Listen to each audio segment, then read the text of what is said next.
So while you're rucking, something I think is important to know is you can give yourself an experiential frame of reference for the stuff in your area. You can look for trees, you know, and make note of where trees are that you can use for medicine, where water sources are. There's just any number of things you can familiarize yourself with in the area that you're going to be if things go down. And if you're out here doing it and nobody else is with you, chances are you're probably the only person that knows that that's right there. So that's another reason to get out, other than just conditioning and exercise. I'm rucking the road I live on today, so you can hear cars going and that type of thing. But you know, if you know crap that's down the road and you can identify the plant or the tree or whatever resource, that's a plus for you.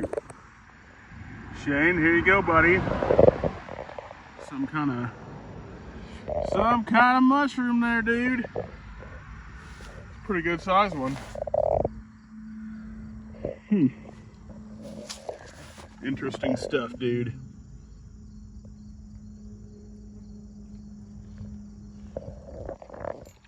I'm not gonna bust it off there,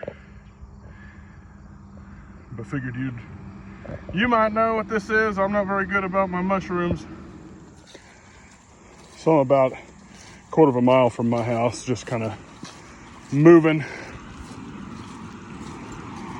Not even sure the distance on this, but it's kind of a big triangle shape going up this road to the highway, heading down the side of the highway, back down to the stoplight in my town that I'm living in. So, probably not clean, but at least I know where there's a water source, but that could have all kinds of crap in it. No telling, but it runs all the way back around down to about 50 yards from my house. So it'd be interesting to find out exactly what that is. Hit Business 71, and there's the old McDonald County office where people get shot up with poison because they're afraid of a freaking commie cough. And then now we're heading down the hill into town. It's out rucking here. I tend to notice more things. I found driveways to property, you know, that I didn't know were driveways to certain properties I've seen driving around. Not that I'm the type to go onto somebody's property illegally, but it's just a good way to scoop up intel. I don't know, man. I think it's pretty cool, and I'm just keep changing up where I'm going because I'm on a main drag right now coming down a hill. But I don't know, man. It's getting easier, so I might try to do a heavier pack one of these days too.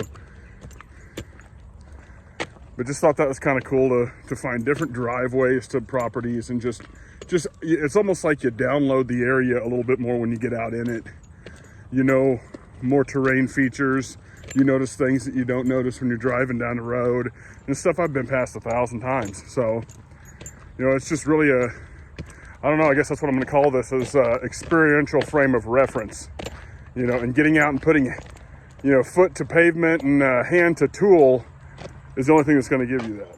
I feel like it'd be pretty cool to stealth camp somewhere out here.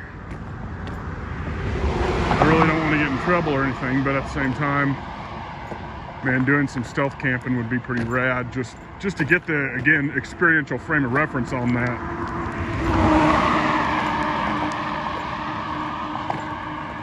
And I just enjoy the freaking smells of it. Just getting out and smelling all the different plants and crap. Yeah, I don't know. I think that area right there would be pretty cool to go tuck myself off into and do an overnight. But I don't know. You kind of got to gauge how much trouble you'd get in if you got caught, if it's worth the trouble.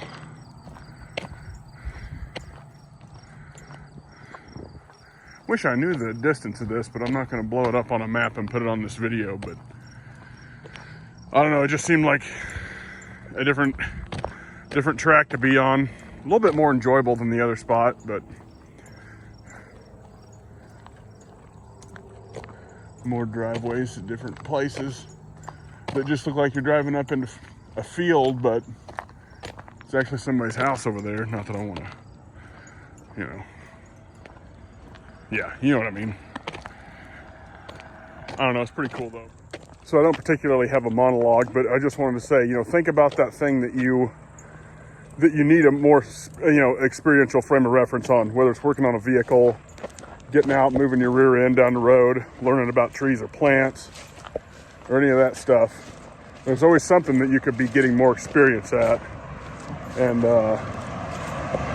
it's just cutting out the time to do it. And you're not going to really want to be doing it when it's crunch time. So think about that. By the way, I don't know if this is some chert over here or what this is, but we're fixing to go find out.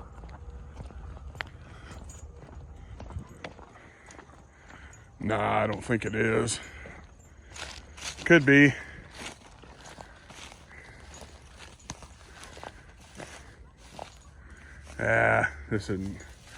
This is more coarse. This isn't like for flint and steel. That's the only reason I'd come over here to check that out. But yeah, this is a lot more coarse limestone or whatever that is. It's kind of dark, like they'd sprayed chemicals on it and it's changed the color of it though. But yeah, that ain't worth anything there. At least to me, it's not. But I drove back like by that a billion times and not really stopped and looked at it. But at least now I know that's not anything I could use for flint and steel. It's not even close. It's too porous. So I guess in closing, pick something that you need to actually go out and do, that you don't do, that you think about all the time, and put some time in to go do it. And I'm just going to finish with that. And I got a chest rig, well, not chest rig, but it's an Alice belt set up. I'm going to go over that with you guys and show you that here soon, and get some gear stuff going. So until next time.